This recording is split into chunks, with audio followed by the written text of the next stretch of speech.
Hello everybody and welcome back to the channel and welcome back to Sniper Elite 4. Today we'll once again be looking at my viewers loadouts.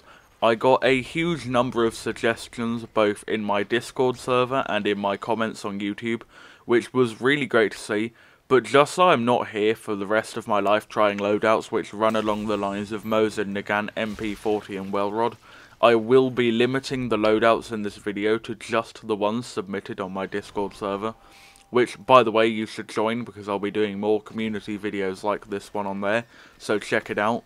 But rest assured, I have read all of my YouTube comments and will continue to do so. So if you submit a loadout, I have seen it, I just haven't put it in this video. So without further ado, let's get into this.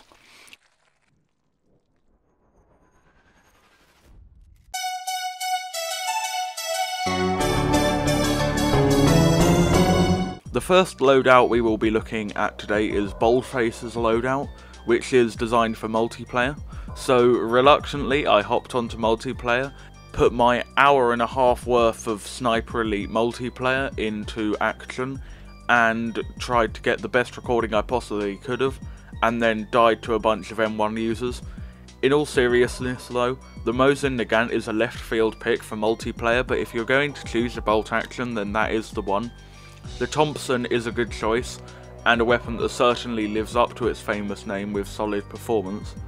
And the Webley is also a very good choice, with high damage and good accuracy, and a reload to shame the Nagant revolver.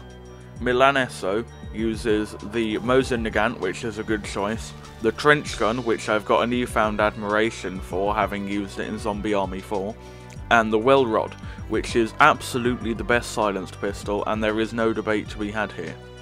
The 3 packs of silenced ammo, 2 bandages and 1 telemine is a good show, and allows for a versatile loadout capable of just about anything that the squishy-brained Nazis could possibly throw at you. Vane's loadout makes good use of the Delilah carbine, which of course is brilliant. Every morning, every Sniper Elite player should be waking up and offering a blood sacrifice at their Delilah carbine shrine, under a picture of the new Adelphi building. The PPSH warrants a thumbs up from Private Petrenko himself, and the HDM is an excellent weapon, even if it is on the wrong side of the war of the silenced pistols. Winter's loadout is a nice one, with the Enfield, which is a rather lovely rifle, the brilliant Sten submachine gun, and the magnificent Welrod rounding out a rather British loadout. So hit the crumpets and ovate this man in a standing fashion, because this is really rather an excellent ensemble. The Welrod being swapped for the 1911 in multiplayer is good, and the subsonic ammo, S-mines and medkits are a good choice, although I'd be more inclined to go with bandages over medkits personally. Jankerson's survival loadout is the Mosin Nagant FNAB and 1911, which are all rather excellent weapons, with the FNAB being a personal favourite of mine. The decision to take silenced ammo was odd to me, as stealth in survival is similar in uselessness to whoever Hitler put in charge of winning his wars. The other choice of trip mines and med packs are a good call though.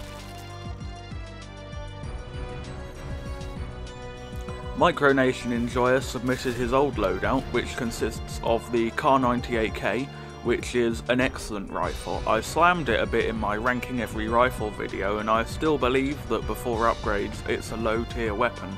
But once I got all the upgrades for the thing, it is really very good. It's a top 5 rifle. His secondary is the M30 Drilling, which is a brilliant weapon, but he takes the Panzerfaust if he can find one, which is a good choice, especially seeing as he's got the Mauser pistol to provide a bit of automatic fire should he be caught in close quarters, sans drilling. I dislike the Mauser, but appreciate it being used as a substitute SMG if you take a shotgun or a Panzerfaust as your secondary. Duckslayer uses the Delilah, which is of course a magnificent weapon, the Thompson, and the fantastic Welrod. He says the Thompson needs more love, and I agree. The Thompson is an excellent submachine gun, but you rarely see it used by anyone, and it also looks really cool, but that isn't as important when compared to the weapon's performance. Overall, this is an excellent loadout, and one I'd definitely be caught using myself.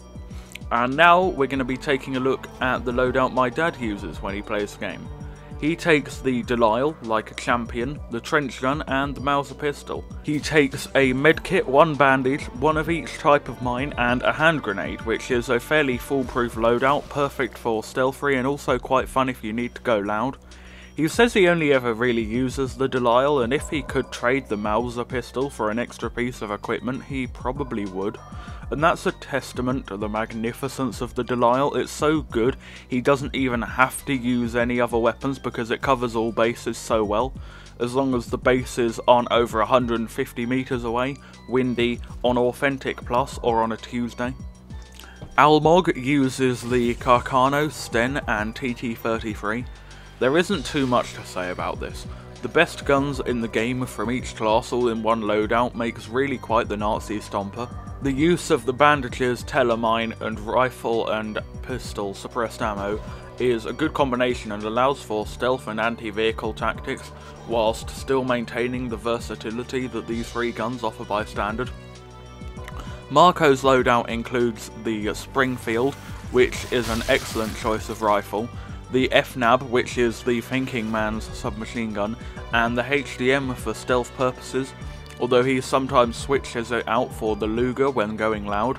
This is an excellent loadout and should do you proud in just about every situation. Now, I'm not going to say this next person's name for fear it may be clipped out of context and used by the opposing side as propaganda. If you want to find him, he is the person with the greater than sign in his name and the NCR Veteran Ranger from the cover of Fallout New Vegas as his profile picture. Anyway, he uses the Enfield, which is an excellent rifle with the near bottomless 10 round capacity, all but eliminating the need to reload. He uses the trench gun, which along with the drilling is an excellent choice to put you a step above the submachine gun nobodies. And he also uses the HDM, which is a rather excellent pistol to round out a very nice loadout. Someone who clearly isn't an arsonist, as it says so in their username, uses the Carcano, which is a fiery weapon able to fire at over 500 meters with ease, and the MP40, which is red hot and very effective at burning through Nazis left, right and centre. Backfire usually consists of flames spitting from the exhaust of an Opal Lightning, but here when firing at Nazis it has an even more scalding meaning.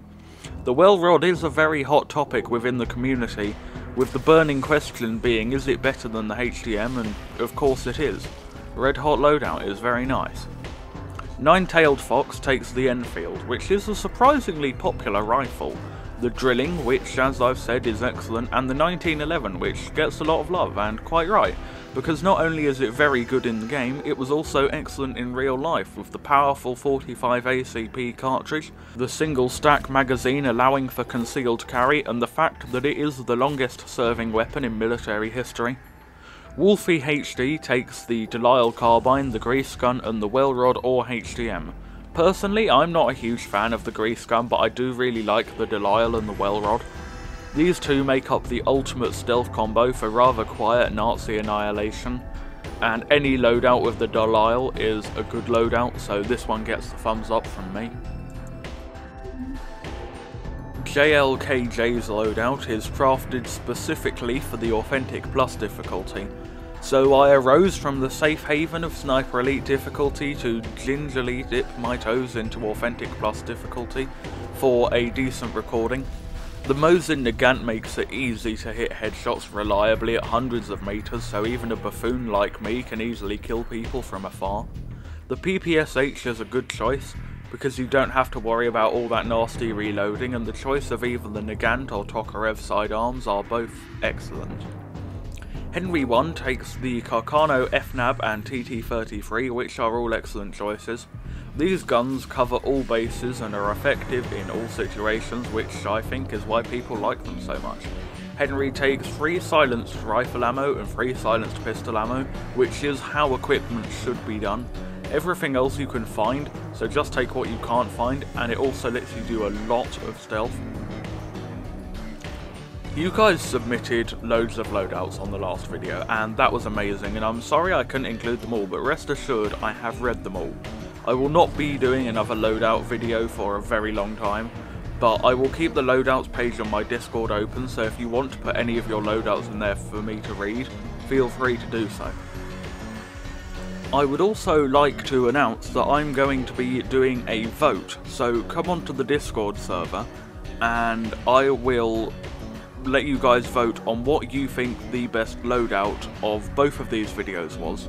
So if you just go onto the Discord server, go onto the Loadouts tab, and just put a thumbs up reaction under whatever loadout you think was best. Don't vote for yourself and don't vote more than once, because it'll be interesting to see how you guys think compared to how I think.